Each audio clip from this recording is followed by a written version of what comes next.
Assalamu alaikum students. The fourth step of the accounting cycle is adjusting entries. Adjusting entries are basically of two types. One is deferral and the other one is accruals.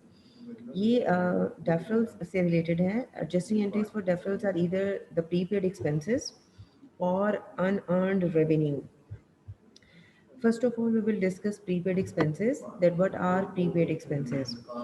Basically, these are classified as current assets.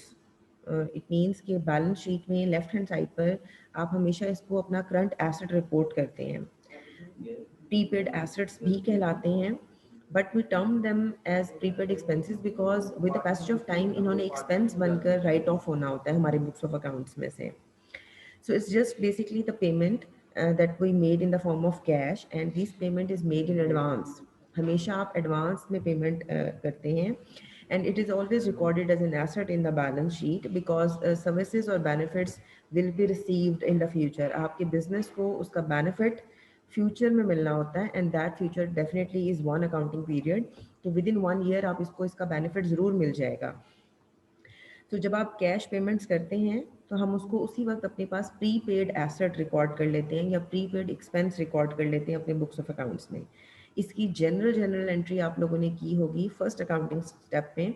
वो entry होती थी prepaid assets to cash, कि जब भी हमने payments की हैं in advance उसको हम अपना एसेट रिकॉर्ड करते थे. Increase in assets will be recorded as debit, और क्योंकि उसके अगेंस्ट आपने कैश रिलीज किया है तो decrease in another asset account will be recorded as credit. तो कैश हमेशा क्रेडिट हो जाता था. नाउ इसकी एग्जांपल्स देखिएगा. फॉर एग्जांपल आप लोगों ने इंश्योरेंस पॉलिसी होती है, तो इंश्योरेंस पॉलिसी में कंपनी को आप इंस्टॉलमेंट पे करते हैं ईयर स्टार्ट में.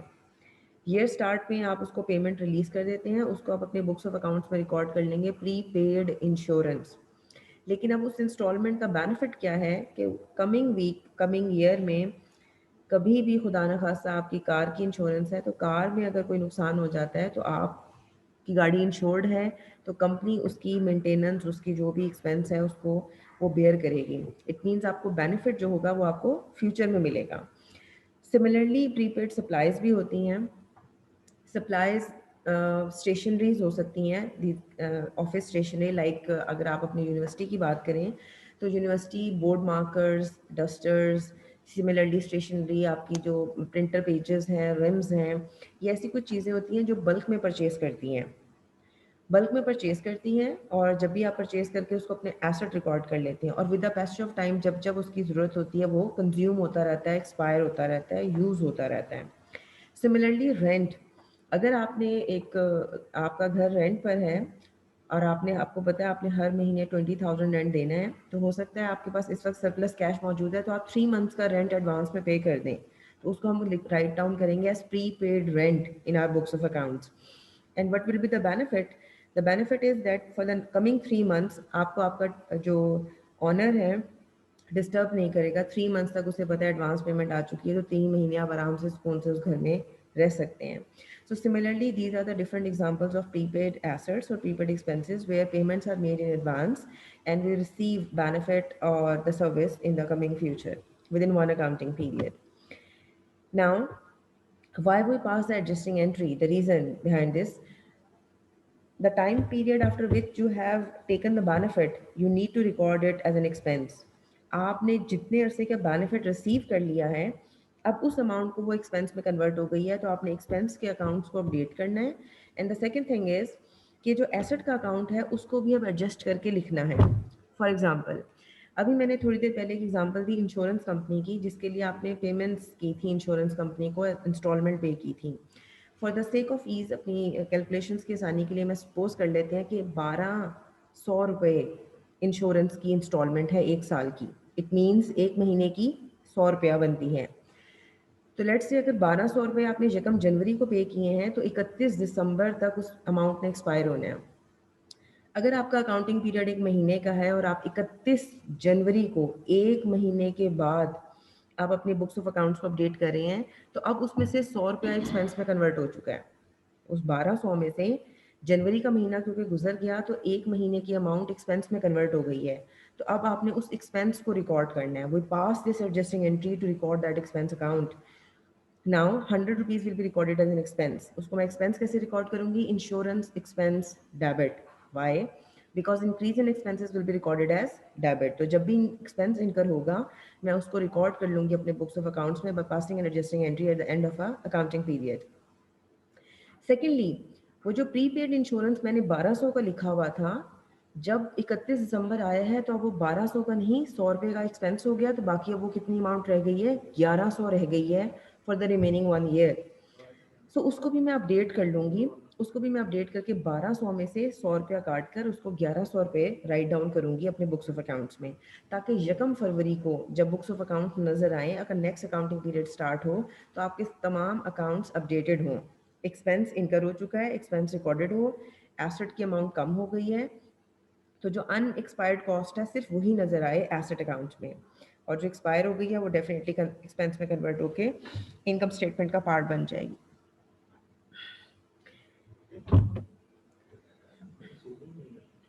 ये देखिएगा students, this is asset account. इसमें आपको टी अकाउंट्स बने हुए नज़र आ रहे हैं.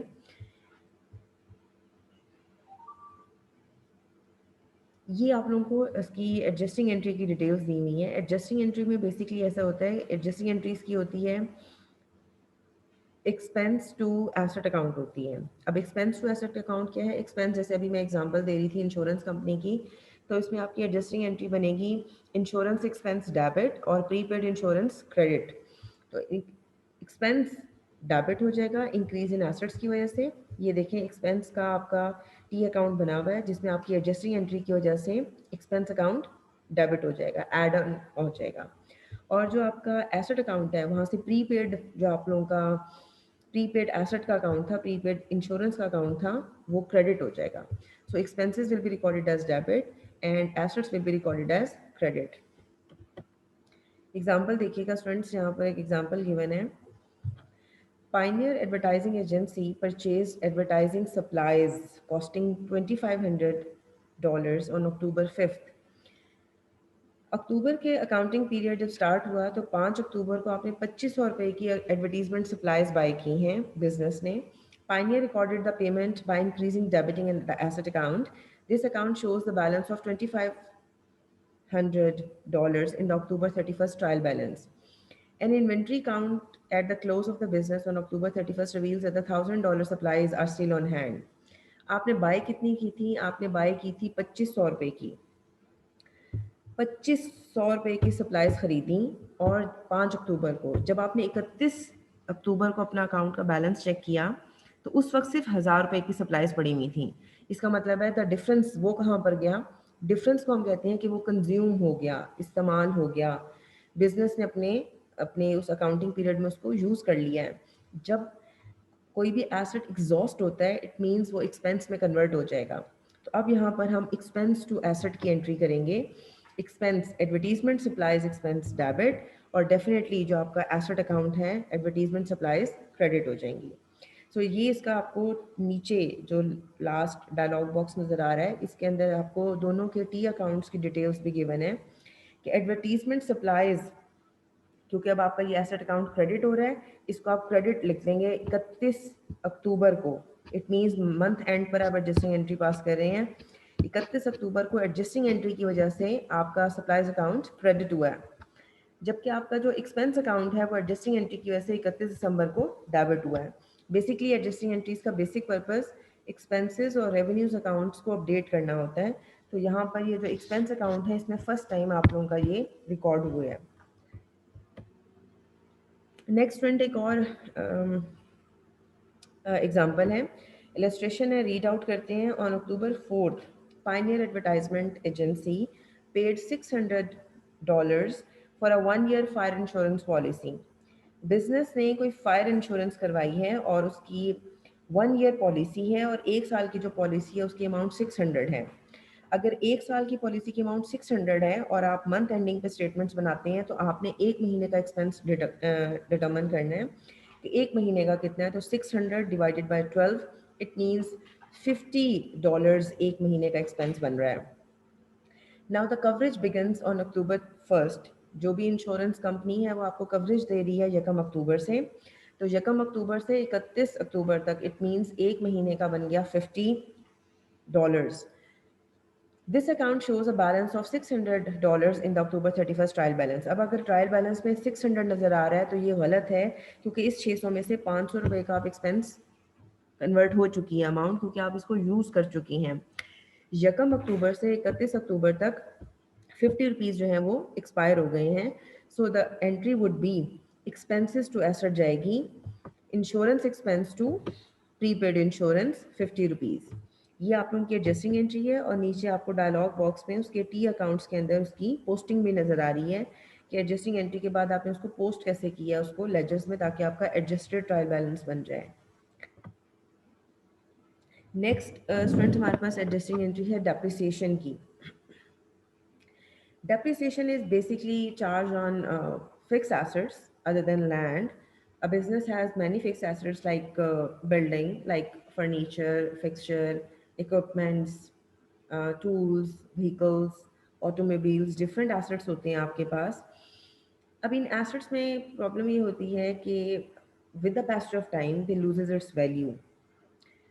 For example, आपने एक कार बाय की है, और लेट से 0 मीटर आप कार परचेज़ कर लेते हैं, और उसको कार को परचेज़ करके बेशक आप अपने गैराज में कवर करके खड़ा कर दें.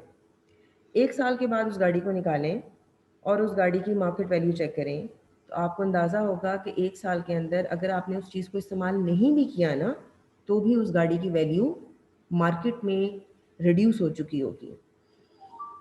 आपके पास मोबाइल है, कोई भी मोबाइल है, आज जो आपने लेट से उसको 1 लाख का बाय किया है, 1 लाख का ख़रीद करने के बाद 1 महीने के बाद आप उसकी मार्केट वैल्यू चेक करें तो वो अब 1 लाख का नहीं रहेगा, उसकी वैल्यू डिक्रीज़ हो जाएगी. ये बिल्डिंग जिसमें डिपार्टमेंट ऑफ मैनेजमेंट साइंस अपनी ऑपरेशन रन कर रहे हैं, अगर इसमें आप लोग जो भी कोविड-19 का करंट पैनाडामिक चल रहा है, क्लासेस नहीं भी हो रही, आप बिल्डिंग को इस्तेमाल नहीं कर रहे, स्टूडेंट्स नहीं आ रहे, लेक्चर्स नहीं हो रहे, लेकिन स्टिल इस बिल्डिंग की वर्थ रिड्यूस हो जाती है. तो बेसिकली एक रीज़न डेप्रिसिएशन हम रिकॉर्ड करते हैं कि वैल्यू लूज़ हो रही है. वैल्यू लूज़ होने की दूसरी रीज़न ये होती है चीज़ों के इस्तेमाल से भी उन चीज़ों की वर्थ रिड्यूस हो जाती हैं. लेट्स से आप जिस चीज़ को इस्तेमाल कर रहे हैं, जैसे अगर आपका घर है इस्तेमाल हो रहा है, गाड़ी इस्तेमाल हो रही है, टूल्स इक्विपमेंट्स ऑफिस में यूज़ हो रहे होते हैं, प्रिंटर्स यूज़ हो रहे हैं, इक्विपमेंट्स यूज़ हो रहे हैं, इन सबको भी यूज़ करने से इनकी वैल्यू रिड्यूस होती है. चीज़ों की फ्रिक्शन की वजह से भी वैल्यू रिड्यूस होती है. So there are multiple reasons, और इसमें सबसे बड़ी रीज़न होती है एडवांसमेंट या किसी भी टेक्नोलॉजी का, न्यू टेक्नोलॉजी का इंट्रोड्यूस हो जाना. फॉर एग्जांपल, आज आपने 2.5 लाख का एक मोबाइल ख़रीद लिया है, और इसी कंपनी ने इसका कोई लेटेस्ट वर्जन मार्केट में लॉन्च कर दिया है, तो आपके मोबाइल की बैठे बिठाई कीमत कम हो जाएगी. हमारे लेट से हमारे डिपार्टमेंट में अंदर कुछ एलईडीज़ लगी हुई हैं, इसका कोई latest version, latest technology market में आ जाती है, तो इस एलईडी की खुद ब खुद मार्केट वैल्यू रिड्यूस हो जाएगी, बेशक ये जितना मर्जी मेंटेन हालत में ही क्यों ना हो.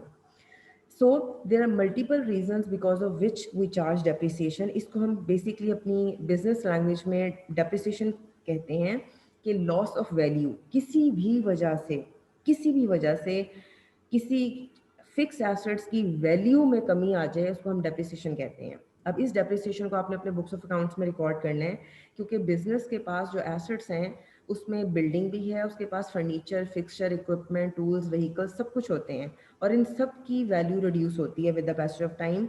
तो जो भी वैल्यू रिड्यूस होगी उसको आपने एक्सपेंस रिकॉर्ड करना है जब भी आप एडजस्टिंग एंट्री पास करेंगे एट द ईयर एंड. तो इसको जब हम एक्सपेंस रिकॉर्ड करते हैं, इसकी एंट्री होती है depreciation expense debit, accumulative depreciation credit.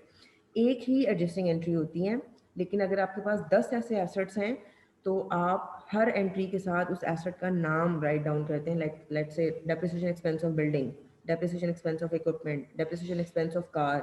तो दैट्स लाइक कि हर जो एंट्री सेम रहती है, लेकिन उसके साथ आप उसका एसेट का नाम रिकॉर्ड करते हैं और इसको अपने बुक्स ऑफ अकाउंट्स में रिकॉर्ड कर लेते हैं. नाउ डेप्रिसिएशन को चार्ज करने के लिए हमारे पास 5 बेसिक मेथड्स हैं, लेकिन ये हम लोग सेमेस्टर एंड पर, मतलब फाइनल टर्म के सिलेबस में रीड डाउन करेंगे. इसमें एक सिंपल स्ट्रेट मेथड होता है, उसे हम कहते हैं straight line method of calculating depreciation. Straight line method of calculating depreciation में इसका फॉर्मूला होता है डेप्रिसिएशन एक्सपेंस को कैलकुलेट करने का, cost of the asset minus residual value divided by estimated useful life of the asset. अब इसमें students सिर्फ एक चीज़ जो होती है वो सर्टन होती है, that is cost of the asset. सिर्फ आपको एक चीज़ के बारे में आप पेट डेट श्योर होते हैं कि एसेट की कॉस्ट कितनी है। लेट से हम लोगों ने एक एलईडी बाय की है और एलईडी की कॉस्ट लेट से 3 लाख है, तो ये सिर्फ एक कॉस्ट है जिसके बारे में आप 100% श्योर होते हैं। जो remaining two elements of the formula they are actually estimated figures. Let's say the residual value.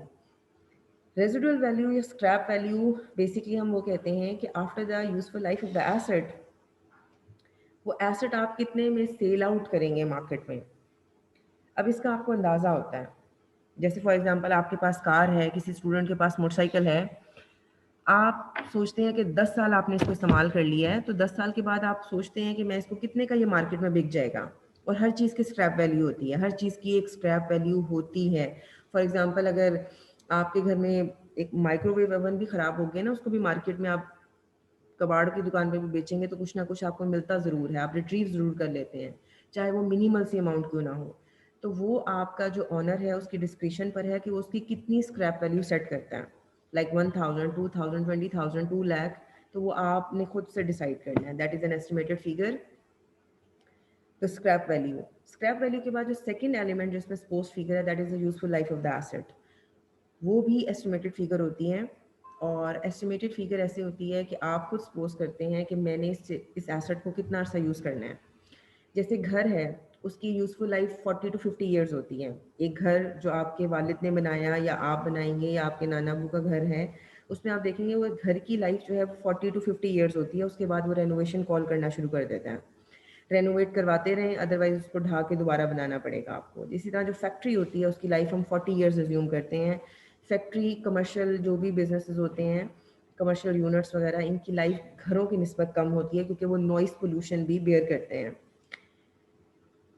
अब ये जो चीज़ें हैं इनको आप खुद से सपोज नहीं कर लेते, उसके लिए भी हमारे पास एक बैकअप होता है। बैकअप ये होता है कि आपने अपने इंडस्ट्री नॉर्म्स को देखना होता है।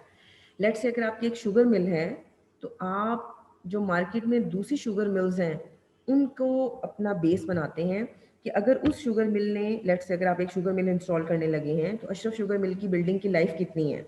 आप अशरफ शुगर मिल वालों ने बिल्डिंग की लाइफ अगर 40 ईयर्स रखी है, तो आप भी उसकी एस्टिमेटेड यूजफुल लाइफ 40 ईयर्स रखेंगे।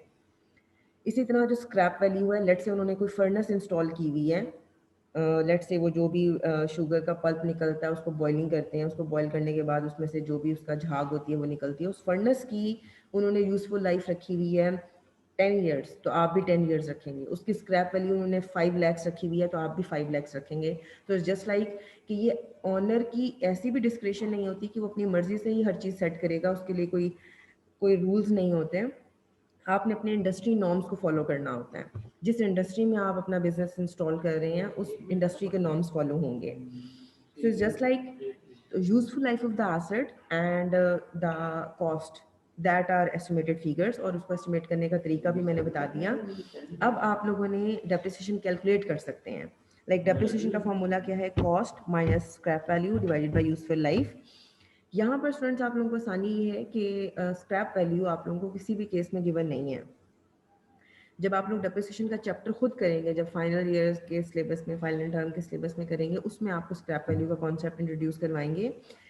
इस पॉइंट ऑफ टाइम पर आपको या तो डेप्रिसिएशन एक्सपेंस कैलकुलेटेड मिलेगा या आपको सिर्फ और सिर्फ कॉस्ट और उसकी लाइफ गिवन होगी। तो आपने कॉस्ट को लाइफ पर डिवाइड करके उसका ईयरली एक्सपेंस डिटर्मन कर लेना है। यहाँ पर स्टूडेंट्स डेप्रिसिएशन एक्सपेंस की अब एंट्री देखिएगा। एक इलस्ट्रेशन गिवन है यहाँ पर आपको। Pioneer advertising estimates depreciation on the office equipment to be 480 a year. अब इन्होंने आपको कैलकुलेट करके दी हुई है कि ऑफिस इक्विपमेंट पर डेप्रिसिएशन 480 है ईयरली। ईयरली 480 है, 12 पे डिवाइड कर दें, मंथली आ जाएगी। मंथली आपकी आ रही है $40 पर मंथ। Now, इसकी 31st of October, the last date when you are recording or when you are passing the adjusting entries, the entry would be depreciation expense of the equipment debit and accumulated depreciation would be recorded as credit. इसकी ये जो adjusting entries हैं इनको आप post कर दें अपने ledgers में, तो नीचे डायलॉग बॉक्स में आप देख रहे होंगे कि ऑफिस इक्विपमेंट जिसकी लाइफ, जिसकी कॉस्ट 5000 थी, उसकी डेप्रिसिएशन आपने कैलकुलेट किया 480 और उसके बाद आप अकोमोलेटेड डेप्रिसिएशन का भी टी अकाउंट देख रहे होंगे और डेप्रिसिएशन एक्सपेंस का भी टी अकाउंट देख रहे होंगे। डेप्रिसिएशन प्लान डेबिट हो रहा है तो टी अकाउंट में भी वो डेबिट रिकॉर्ड होगा। अकोमोलेटेड डेप्रिसिएशन क्रेडिट हो रही है तो वो भी ऑफिस इक्विपमेंट के टी अकाउंट में क्रेडिट रिकॉर्ड होगी। इसी तरह जितने भी आपके फिक्स एसेट्स होते हैं उनकी आपने डेप्रिसिएशन कैलकुलेट कर लेनी है और रिकॉर्ड कर लेनी है at the end of an accounting period. ये स्टूडेंट्स आप लोगों को अकोमोलेटेड डेप्रिसिएशन की बेसिकली डिपिक्शन दी हुई है कि बैलेंस शीट में इसको हम कैसे रिप्रेजेंट करते हैं। Accumulated depreciation is basically a Contra asset account. It's a Contra asset account, इसको हम इसलिए कहते हैं क्योंकि इसकी अमाउंट आपका जो बेसिक एसेट अकाउंट होता है उसमें से डिडक्ट होती है, माइनस होती है। इसी तरह कॉन्ट्रा लायबिलिटी अकाउंट्स भी होते हैं जो कि लायबिलिटी के मेजर अकाउंट्स में से उनके अमाउंट्स को डिडक्ट किया जाता है। सो इसको हम नेट वैल्यू या इसको हम बुक वैल्यू भी कहते हैं बेसिकली। ये बुक वैल्यू पे आपने एसेट को कैसे रिकॉर्ड किया है। ऑफिस इक्विपमेंट था आपका 5,000 का। अकोमोलेटेड डेप्रिसिएशन इट मीन्स आपने मान लिया कि उसमें से $40 उसकी वैल्यू रिड्यूस हो गई है, तो अब उसकी वैल्यू एसेट की कितनी रह गई है, $4,960 रह गई है।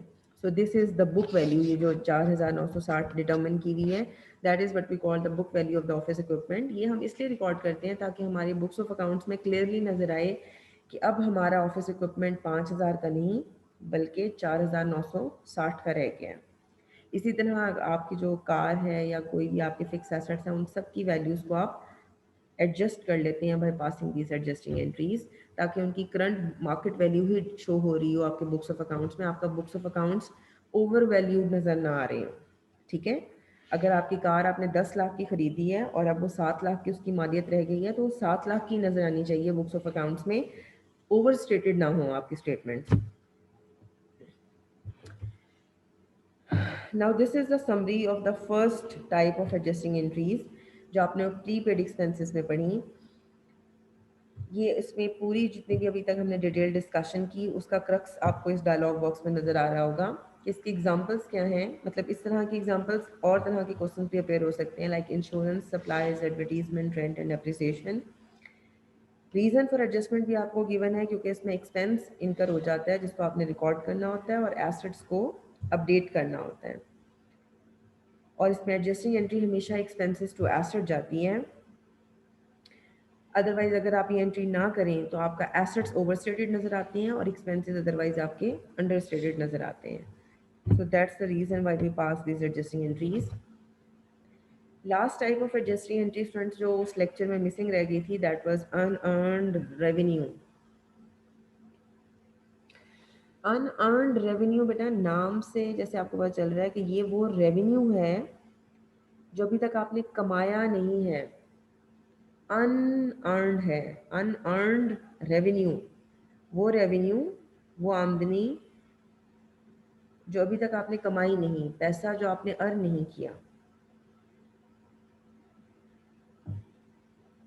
इसकी पहले कुछ रियल लाइफ एग्जांपल सुने, उसके बाद हम इसको डिस्कशन करते हैं इस पर। ओके, इस्लामिया यूनिवर्सिटी को आपने सेमेस्टर ड्यू सबमिट करवाते हैं। इस्लामिया यूनिवर्सिटी को सेमेस्टर ड्यू सबमिट करवाते हैं। लेट्स से एक बीबीए के स्टूडेंट ने 30,000 सेमेस्टर ड्यू सबमिट करवाई हैं, तो इस्लामिया यूनिवर्सिटी उसको अपने पास क्या लिखेगा, इस्लामिया यूनिवर्सिटी के बुक्स ऑफ अकाउंट्स में ट्रेजर डिपार्टमेंट लिखेगा अनअर्न्ड रेवेन्यू। जो स्टूडेंट ने पैसा दिया वो रेवेन्यू तो था लेकिन अभी तक कैसा है, अभी अनअर्न्ड है क्योंकि अभी हमने इसके अगेंस्ट सर्विसेज नहीं दी। स्टूडेंट से यूजली हम फ़ी रिसीव करते हैं सेमेस्टर स्टार्ट पर, तो हम सेमेस्टर स्टार्ट में उसको अपने पास अनअर्न्ड लिखेंगे। जब हम स्टूडेंट्स को पढ़ा देंगे, इट मीन्स 4.5 महीने पढ़ाने के बाद फिर यूनिवर्सिटी उस पैसे को लिखेगी अर्नड रेवेन्यू। अब हमने ये कमा दिया है क्योंकि उसके अगेंस्ट आपने सर्विसेज दे दी हैं। ओके, अनदर एग्जांपल, आप लोगों ने किसी ट्रैवल एजेंट या किसी एयरलाइन के पास आप जाते हैं और आप उनसे, आज आपको टिकट्स मिल रही हैं सस्ती, लेट से आपने उम्रा करने जाना है, आपने हज करने जाना है या आपने किसी दूसरे मुल्क में जाना है, आपने ऑनलाइन टिकट बाय कर ली है। जब आपने ऑनलाइन टिकट परचेज़ की है, लेट से आपने ऑनलाइन टिकट के लिए 1 लाख रुपया पे कर दिया है, तो एयरलाइन जो अपने बुक्स ऑफ अकाउंट्स में उसको लिखेगी unearned revenue, unearned passengers revenue. क्यों? क्योंकि उसने अभी तक आपसे सिर्फ पैसा लिया, आपको सर्विसेज नहीं दी। लेट्स से आपकी टिकट की जो डेट है, आपने 10 फरवरी को फ्लाई करना है, तो 10 फरवरी को जब वो आपको अपने जहाज़ पे सीट दे देंगे और आप ट्रैवल कर लेंगे, आपको अपनी डेस्टिनेशन पे पहुंचा देगी, तो वो एयरलाइन एजेंसी उस रेवेन्यू को अर्नड लिखेगी कि अब मैंने कमा लिया इस पैसे को, राइट।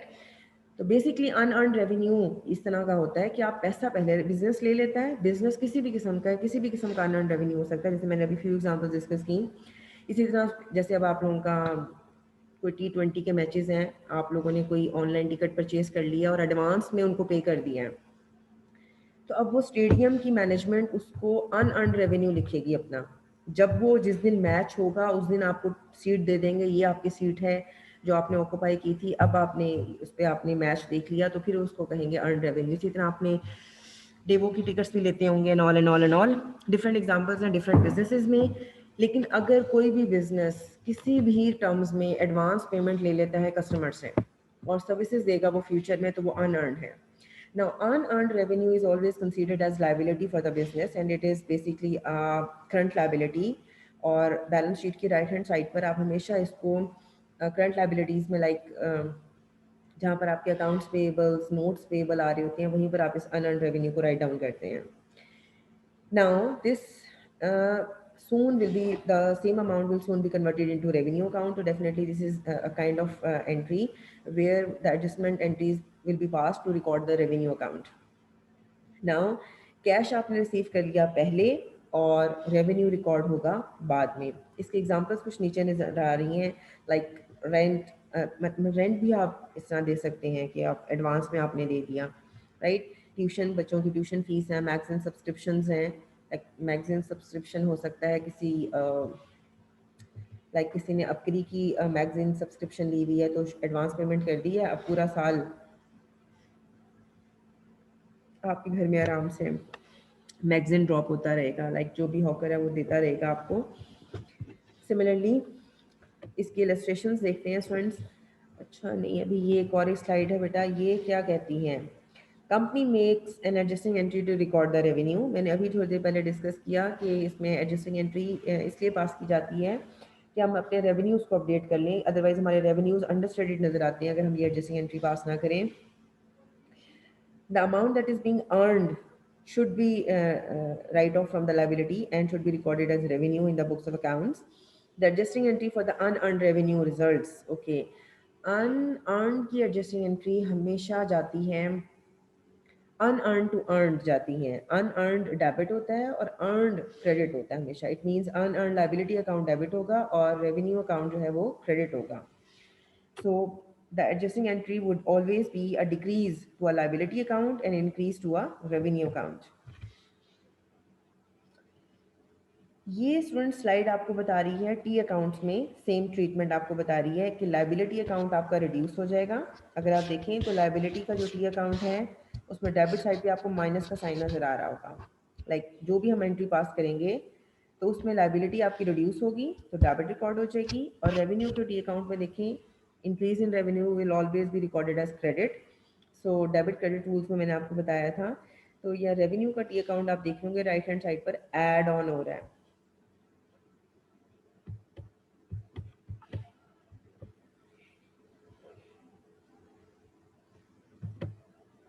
ओके,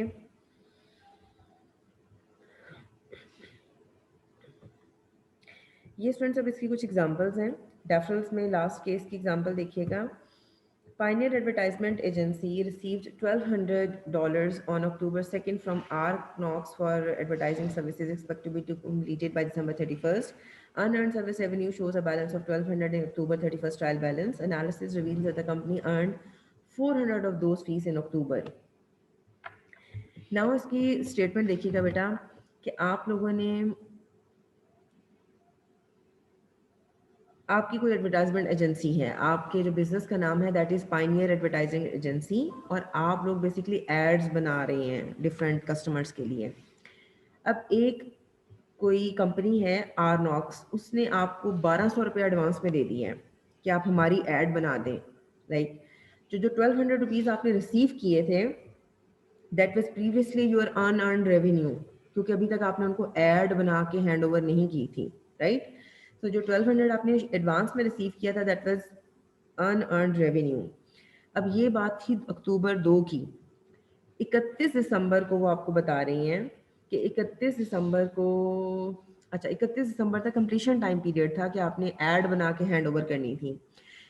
31 अक्टूबर तक क्या हुआ है कि आपने 400 रुपये उसमें से अर्न कर लिया है। इट मीन्स वो कुछ पोर्शन उस जो भी एडवर्टीजमेंट का था वो आपने उनको बना के दे दिया है। 3 मंथ्स की 1200 था, 3 मंथ्स की अमाउंट, अक्टूबर नवंबर और दिसंबर की। तो 1200 को आप 3 पे डिवाइड करें तो आपको एक महीने की अमाउंट पता चल जाती है, दैट इज़ $400।